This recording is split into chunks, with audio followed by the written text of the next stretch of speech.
सुख म्हणजे नक्की काय असतं? सुख सुख म्हणजे खरंच काय असतं?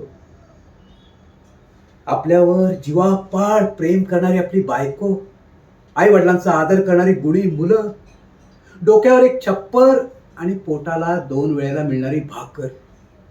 यापेक्षा माणसाला आणखी जास्त काय हवं असतं?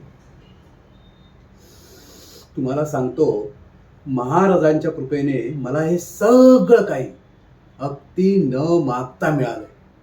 त्यामुळे मी स्वतःला खूप खूप भाग्यवान समजतो. मला वाटतं ना, आपल्या माणसाचं आयुष्य हे ऊसासारखं असतं. आपण त्यातला गोडवा तेवढा आत्मसात करावा आणि दुःखाचं चिप्पाड अलगद बाजूला करावं. म्हणजे मग बघा, जीवन कसं आनंदमय सुखी होतं. महाराजांच्या कृपेने आपल्या आयुष्यात जे जे काही वाट्याला येईल ना, आनंदाने स्वीकारा. म्हणजे मग दुःख झेलायचं बळही अगदी आपोआपच मिळतं. सुख समाधानाने आयुष्य जगायचा, मला वाटतं हाच खरा गुरुमंत्र आहे. सुख